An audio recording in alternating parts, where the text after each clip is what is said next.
dans 15 ans, le riz va être un aliment majeur. Et donc, on a besoin de le produire sur place. Les pays asiatiques qui nous nourrissent aujourd'hui n'ont plus d'espace pour augmenter la production. Donc, le futur bassin risicole, c'est chez nous, c'est en Afrique.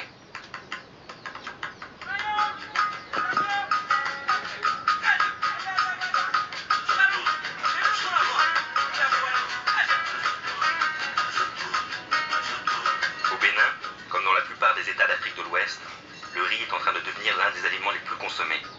Malgré la demande, l'Afrique produit moins de 2% de la production mondiale et importe les 2/3 du riz qu'elle consomme.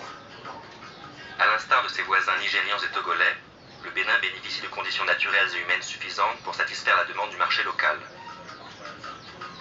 Pour répondre à cet enjeu, une nouvelle dynamique se met en place. Elle est impulsée par les différents acteurs de la filière riz, avec en première ligne les agriculteurs et les agricultrices. Je crois que avoir tout ce que nous avons aujourd'hui comme atout, opportunité, nous les agriculteurs devons nous mettre au boulot. Travailler énormément parce que la terre existe encore, l'eau pour le moment existe, les hommes sont là. Pour moi, il y a de l'avenir pour l'agriculture béninoise.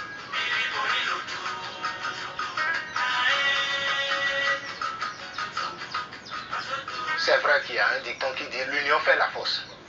Mais nous pensons que c'est seulement l'union des forts qui fait la force. Donc nous essayons de nous mettre ensemble pour faire face aux problèmes qui s'opposent à nous, pour relever les différents défis qui s'opposent à nous. Les principaux défis à relever consistent d'abord à répondre à l'engouement croissant des ménages béninois pour cette céréale et globalement à assurer la souveraineté alimentaire du pays. Pour répondre à la demande des consommateurs, les agriculteurs se sont constitués en un réseau. Aujourd'hui, en tant que producteur, je joue tous les rôles. Je suis comptable, je suis directeur de mon entreprise, je suis le planton, je dis tout. Mais ensuite, puisque j'appartiens à une organisation, le CCRB, qui est le Conseil de concertation des agriculteurs du Bénin, qui a ses démembrements qui sont les unions régionales. Et en plus, à la base, les unions communales, sans oublier les groupements dans les villages, et que nous sommes regroupés à travers ce réseau, il y a des appuis qui nous viennent de là. Porte-parole des agriculteurs auprès de l'État, le CCRB, appuyé par ETD et le CIDR, plaide en faveur du développement de la filière à tous les niveaux. En amont, il négocie un accès favorisé aux engrais et aux semences. Si je devais moi-même personnellement aller négocier directement avec ces magasins au niveau de ces centres de promotion, c'est que je l'aurais eu à 11 500, peut-être à 12 000. Mais à travers cet appui du CCRB, je l'ai à 11 000. Donc je fais déjà des marges par sac. À travers toutes ces actions, l'accès aux semences, l'accès à l'information, l'accès à l'engrais, ça s'améliore beaucoup. Le CCRB a été mis en place par les producteurs. Nous essayons aujourd'hui de développer des formations techniques qui permettent aux gens d'améliorer les itinéraires techniques, de mieux les suivre pour mieux mettre sur le marché un paddy de bonne qualité. En plus de cela, ces formations mettent les producteurs et les productrices béninois sur la voie d'une agriculture marchande. Production et rentabilité vont de pair. J'ai bénéficié d'une formation sur les itinéraires techniques de la culture du riz. Et maintenant, mon groupement a bénéficié de la restitution de cette formation que j'ai reçue. J'ai commencé par le choix et la préparation du sol. J'ai parlé des semis. J'ai parlé de l'épandage des engrais. J'ai parlé de l'entretien, c'est-à-dire le désherbage. Avant le CCRB, je ne savais pas. Je le faisais seulement en vrac. Et là, je perdais de temps, je perdais de semences et je perdais le rendement sans s'en rendre compte. Nous travaillons pour renforcer les capacités techniques des producteurs, mais aussi renforcer les capacités de négociation avec les autres acteurs, faire des actions de lobbying et de plaidoyer. Désormais, le CCRB et ses membres, acteurs techniques et politiques, constituent une base solide et un interlocuteur incontournable sur lequel les agriculteurs béninois peuvent s'appuyer pour défendre leurs intérêts et avancer de concert avec les autres acteurs de la filière, et notamment l'État. La stratégie première de notre pays, c'est de produire du riz pour satisfaire nos besoins et d'en produire suffisamment pour aller vers l'exportation. Donc nous sommes dans ce double jeu. Et il nous faudrait d'abord beaucoup d'efforts pour que tout le monde sache produire le riz économiquement, que ce soit rentable. Ainsi, pour améliorer leur productivité, les riziculteurs et rizicultrices béninois sont également formés à la gestion, devenant peu à peu de véritables professionnels de la filière. De plus, de nombreux moyens sont mutualisés dans le but d'augmenter la rentabilité de la production, améliorant en conséquence leurs capacités économiques. Par exemple, afin d'obtenir un riz de meilleure qualité, les agriculteurs font construire des magasins pour le stockage et le séchage de leurs récoltes. Parfois, comme à Zinviers, dans la région Atlantique littorale, les entrepreneurs issus de l'étape de transformation s'associent à l'union régionale dans un système gagnant-gagnant. D'un côté, les producteurs s'assurent un débouché pour leur riz et donc des revenus. D'un autre, les transformateurs voient leurs difficultés à obtenir du riz petit de bonne qualité et en grande quantité s'atténuer. Alors, monsieur Athanas, nous sommes ici. C'est le magasin des producteurs de riz de la santé des générale. Quand est-ce que la construction va venir? La finition dans 3 semaines, je pense que dans 3 semaines, tout va finir. En janvier, maintenant, tu vas avoir beaucoup de tonnes de riz que tu vas acheter. Le magasin nous permet maintenant de regrouper nos riz pour que l'eau ne mouille pas nos riz, pour avoir de riz de qualité sur le marché. Bien sûr, tous les agriculteurs vont amener leur riz dans le magasin pour trouver des débouchés. Nous, on va aller chercher des débouchés pour vendre le riz sur le marché. La construction actuelle de la filière riz, promue par le CCRB, décloisonne les étapes. Désormais, consommateurs, commerçants, transformateurs et producteurs sont intégrés à une seule et même dynamique. Il y a un développement d'organisation de producteurs de riz avec d'entreprises de transformation. Les producteurs sont organisés dans de petits groupes qui passent des contrats avec l'ESOP, avec des contrats de production en début de campagne. Bon, pour cette année, on a révisé un peu le prix à 130 francs. À 130 francs. Et puis, à 130 francs. 130 francs. Mon avantage, c'est toujours faire des contrats de production avec les producteurs. Parce que le contrat précise beaucoup de choses. Ça me donne la garantie d'avoir un produit donc de qualité et à un moment très précis. Là, le contrat, ça sécurise les deux parties parce qu'ils savent que déjà, avant de commencer par produire, ils ont garanti le marché. Sans moi, les producteurs, il y a quelque chose qui ne va pas. Sans les producteurs, moi je disparais.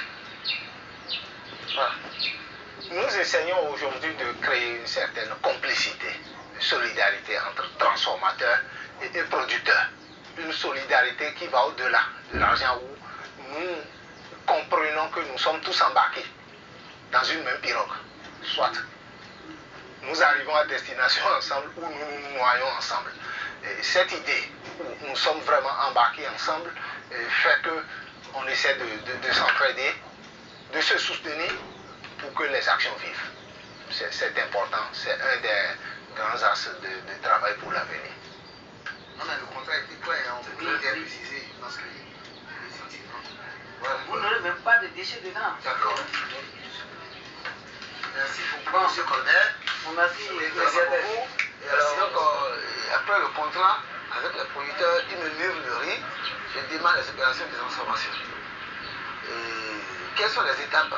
Il y a au moins 3-4 étapes par rapport à la matière première. D'abord, il y a un premier séchage du panier qui est fait. Après ça, il y a le vannage où, si d'aventure il y a des corps étrangers, on les élimine avant de faire passer le produit à la décortiqueuse.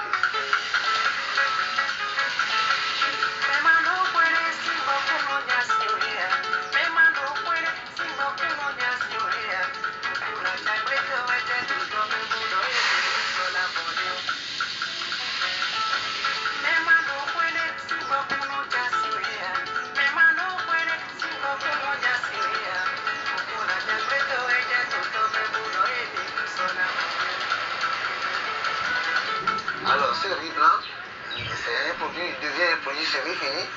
On le renvoie dans la salle de tri, là où il y a quelques femmes qui sont recrutées occasionnellement et qui trient. S'il y a des corps étrangers, des paniers ratés, elle les débarrasse. Et après tout ça, je prends ça, je renvoie ça à la troisième étape qui est le calibrage.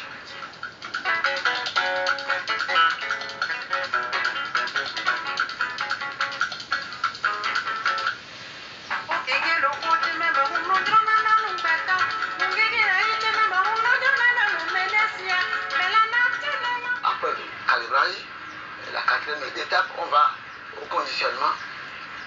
Et c'est après cela qu'on amène le riz sur le marché. Arrivé sur les marchés, le riz est alors commercialisé par l'intermédiaire de grossistes puis de détaillants. D'ordinaire vendu en vrac, le riz béninois a du mal à s'écouler. Plusieurs raisons expliquent cela. Nous n'avons pas assez de riz béninois. S'il y en avait, et les gens sont habitués au riz local, alors ils demanderaient. Souvent les gens veulent la qualité. Voilà, les gens veulent de la qualité. Bon, notre riz béninois, c'est un riz de qualité aussi. C'est un riz de qualité et que c'est encore moins cher. Malgré une qualité en amélioration constante du riz béninois, les consommateurs se tournent encore souvent vers le riz importé.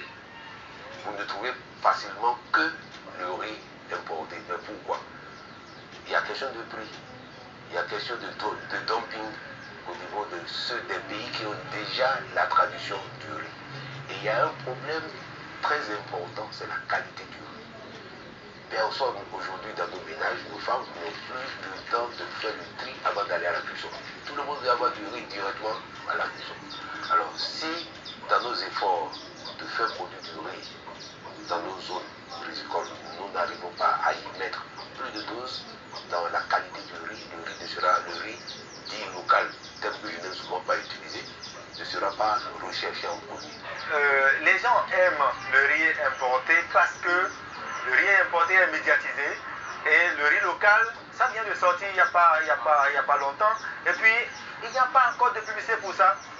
Donc, dès qu'on va faire la publicité pour ça, donc les gens seront obligés. C'est-à-dire les gens comprendront qu'il y a quelque chose de nouveau et qui est encore produit au Bénin. Donc, ils vont aimer ça. Forcément, c'est la publicité qui fait la différence. Certains Béninois ne savent pas qu'il existe du riz local. D'autres privilégient celui importé. Remédier au désamour des consommateurs passe par la valorisation de ce riz. D'abord, bien sûr, un riz de bonne qualité. Ensuite, au stade de la commercialisation, pour lui donner une image moderne et alléchante, plusieurs labels ou marques se sont créés. C'est le cas du riz Nati d'Edenrice, puis encore du riz d'Hélice. Nous incitons les consommateurs à prendre le riz local à travers nos spots publicitaires, à nos animations sur les places, sur les lieux de vente et aux séances de dégustation, aux affiches publicitaires qui sont un peu partout dans la ville. Donc je pense qu'avec le temps, tout le peuple béninois consommera le riz local.